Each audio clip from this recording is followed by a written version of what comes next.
So hello guys, welcome back to new video.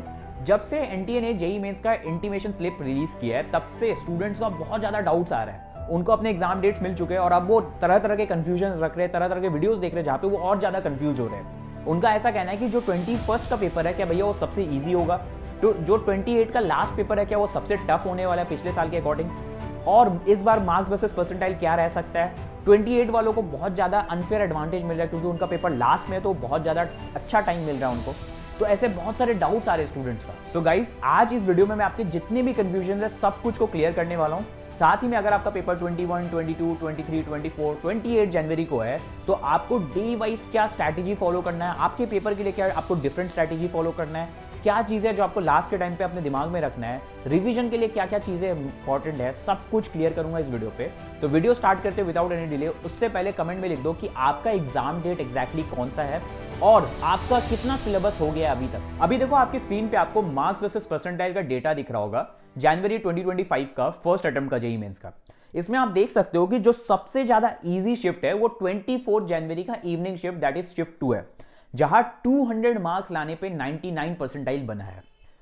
और सबसे tough shift अगर आप देखोगे तो वो 28 जनवरी का शिफ्ट 1 है, जहां पे 148 मार्क्स लाने से 99 परसेंटाइल बनी। अब देखो, अगर आप ये डेटा देखोगे तो इसके अकॉर्डिंग आपको एक चीज क्लियर करता हूं।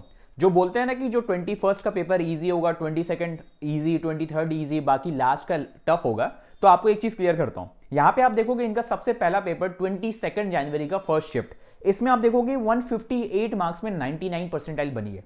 इससे यह समझ में आ रहा है कि पेपर टफ था। दो इसमें क्या होता है, फर्स्ट पेपर में थोड़ा बच्चों को नर्वसनेस रहता है तो उसके कारण ये वेरिएशन भी दिख रहा है, but paper really tougher side में था बाकी अगर आप इजियर पेपर से कंपेयर करोगे। वही अगर आप 22 का इवनिंग शिफ्ट देखोगे यहाँ पे तो 186, मतलब पेपर इजी आया था, 99 परसेंटाइल 186 मार्क्स में बना। तो आप ये चीज देख सकते हो, ऐसा जरूरी नहीं है कि जो फर्स्ट पेपर है मेंस के केस में वो इजी ही आएगा। सो इस डेटा से मैं आपको ये समझाना चाहता हूं कि एनटीए जो है, ये जो प्रेडिक्शंस बनते हैं कुछ सालों से कि फर्स्ट का पेपर इजी आता है, लास्ट में जितना जाओगे टफ हो जाता है, ये चीज एनटीए ब्रेक कर रहा है। लास्ट ईयर एनटीए ने फर्स्ट पेपर ही ऐसा दे दिया टफर साइड में कि ये प्रेडिक्शन ही ब्रेक हो गया।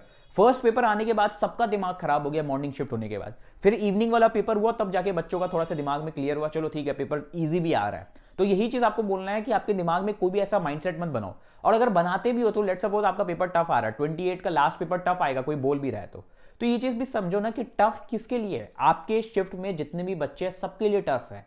तो आप अगर 28 को ज्यादा टाइम भी मिल रहा है प्रिपेयर करने के लिए तो 28 के जितने बच्चे हैं सबको टाइम मिल रहा है। तो अगर जो सही से प्रिपेयर नहीं करेगा उनका लॉस रहेगा और जो प्रिपेयर करेगा उनका फायदा होगा। आपका कंपटीशन सिर्फ आपके शिफ्ट वाले स्टूडेंट्स के साथ है, आपका बाकी स्टूडेंट्स के साथ नहीं है, इसलिए ये दिमाग में रखो। तो गाइस, परसेंटाइल एक रिलेटिव चीज है तो इसलिए शिफ्ट वाइज ये मैटर करेगा। आप ज्यादा इसमें दिमाग मत करो, अपना टाइम वेस्ट मत करो। जो चीज आपके लिए ज्यादा इंपॉर्टेंट है, देखो 2024 में बहुत ज्यादा परसेंटाइल का डिफरेंस देखने को मिला था जनवरी अटेम्प्ट के केस में, और वो इसलिए था क्योंकि स्टूडेंट्स का इवन डिस्ट्रीब्यूशन नहीं था सारे शिफ्ट में। बट इस बार अगर आप देखोगे तो आप देख सकते हो अभी तक जो भी पोलिंग हुआ है उसके अकॉर्डिंग, ये जो पोल है मैंने एक एडुनिटी चैनल से लिया है, सर को मैं शॉर्ट आउट दे रहा हूं।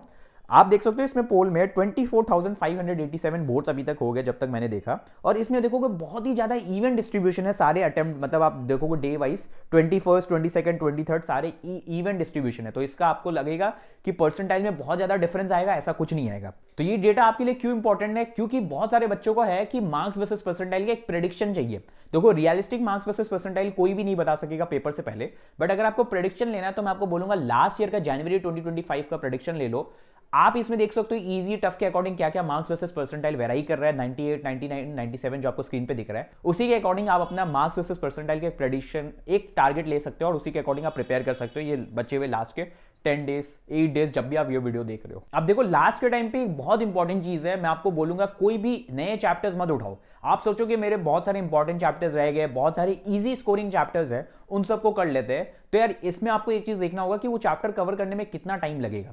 जैसे आप देख सकते हो बहुत सारे छोटे छोटे चैप्टर्स होते हैं, एक बायोमोलिक्यूल्स एक चैप्टर है ऑर्गेनिक केमिस्ट्री में, थोड़ा बड़ा चैप्टर है बट आपको नंबर दे सकता है, बट अगर आप उसमें बहुत ज्यादा टाइम दोगे तो बहुत प्रॉब्लम क्रिएट हो सकता है। इसलिए मैं आपको बोलूंगा जब भी आप इंपॉर्टेंट चैप्टर्स की तरफ जा रहे हो लास्ट के टाइम पे, आप इंपॉर्टेंट टॉपिक्स में जाओ, इंपॉर्टेंट चैप्टर्स से अच्छा। जैसे आप अगर कोई चैप्टर सेंटर ऑफ मास देखोगे तो सेंटर ऑफ मास में आपको पता है कि क्या क्या इंपॉर्टेंट क्वेश्चंस है जिसमें क्वेश्चंस बनते हैं। मोमेंटम कंजर्वेशन हो गया, इन सब के जो भी क्वेश्चंस बनते हैं सेंटर ऑफ मास कैलकुलेट करने का, ये सब चीज कर लो क्योंकि मेन से इससे डायरेक्ट क्वेश्चन आते हैं। रोटेशन ऑफ मोशन करोगे, angular momentum conservation, torque calculation, ये सब चीजें कर लो क्योंकि यही इंपॉर्टेंट टॉपिक्स है जिससे क्वेश्चंस आते हैं। तो ऐसे आप टॉपिक वाइज सेग्रीगेट करो, इंपॉर्टेंट टॉपिक्स कर लो, लास्ट के टाइम करना है। पूरा चैप्टर करने का मत करो क्योंकि आपके पास इतना टाइम नहीं है। लास्ट के टाइम पे सबसे इंपॉर्टेंट चीज है रिवीजन, जिस पे सबसे ज्यादा फोकस करना है। आओ चलो इस पे बात करते हैं। वीडियो में आगे बढ़ने से पहले एक छोटी सी लेकिन बहुत इंपॉर्टेंट बात है, स्ट्रैटेजी तभी काम करती है जब आप उसे टेस्ट करो। सिर्फ पढ़ते रहना, सिर्फ रिवाइज करना, ये सब इनकम्प्लीट है जब तक आप अपने आप को रियल एग्जाम में प्रेशर में नहीं डालते और चेक करते। इसलिए मैं आपको पर्सनली रिकमेंड करता हूँ एटलीस्ट एक proper all India mock test देना, जहां आप सिर्फ अपने बैच या सिटी के नहीं बल्कि लाखों जेईई एस्पिरेंट के साथ कंपीट करोगे। और इसी कंटेक्स्ट में तुम्हें मैं बताता हूँ एक genuinely useful Unacademy all India mock test AIMT for JEE Mains 2026। ये कोई रैंडम टेस्ट नहीं है, exact JEE Mains pattern, same difficulty range और पेपर टॉप एजुकेटर्स ने डिजाइन किया है। टेस्ट के बाद सिर्फ मार्क्स नहीं मिलते, तुम्हें मिलेगा proper performance analysis, subject wise, topic wise और सबसे important real all India rank. और एक इंपॉर्टेंट बात है, ये टेस्ट कंप्लीटली फ्री है, कोई पेमेंट नहीं, कोई कंडीशन नहीं। टेस्ट इस संडे को 2 स्लॉट्स में होगा, morning 9 to 12 and evening 3 to 6। Mobile हो या लैपटॉप, तुम कहीं से भी अटेम्प्ट कर सकते हो। और ध्यान रखना 18 जनवरी तुम्हारा लास्ट डेट है ऑल इंडिया मॉक टेस्ट को देना, इसके बाद ये अपॉर्चुनिटी तुम्हें नहीं मिलेगी। अगर तुम सही में जेईई मेंस 2026 को सीरियसली ले रहे हो तो ये बहुत अच्छी अपॉर्चुनिटी है रियल एग्जाम में टेस्ट करने का अपने आप को।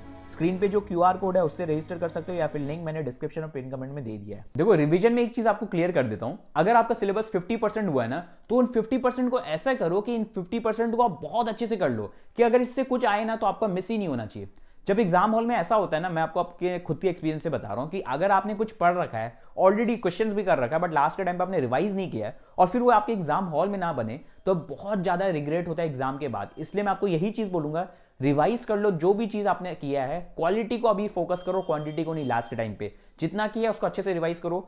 मैथ्स, फिजिक्स, केमिस्ट्री के केस में शॉर्ट नोट्स हो गया, फॉर्मूला शीट्स हो गया, केमिस्ट्री के केस में माइंड मैप्स हो गया, इन सब चीज मैं ऑलरेडी अपलोड कर रहा हूँ व्हाट्सएप चैनल पे, जिसका लिंक डिस्क्रिप्शन में मिल जाएगा। वहां से इन सब चीजों को यूज करो अगर लास्ट के टाइम पे आपने खुद नहीं बनाया तो। बाकी गाइस एक ही चीज बोलूंगा, आप जब भी ये वीडियो देख रहे हो, आई डोंट नो कि आप एग्जैक्टली कब देखोगे ये वीडियो, तो मैं यही आपको एक लास्ट का टाइम में यही सजेस्ट करूंगा कि मॉक पेपर्स पे भी प्रायोरिटी रखो। अगर आपके एग्जाम में अभी 5 दिन 6 दिन बचे हुए हैं तो मॉक पेपर्स देना एक प्रायोरिटी में रखो, क्योंकि मॉक ही आपको असलियत में बनाएगा कि आप प्रिपरेशन में कहाँ स्टैंड कर रहे हो।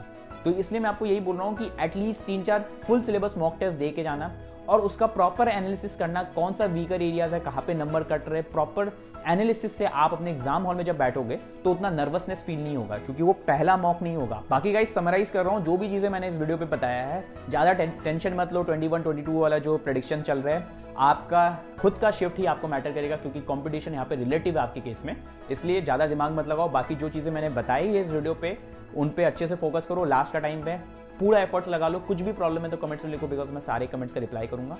So that's it for this video, thanks for watching.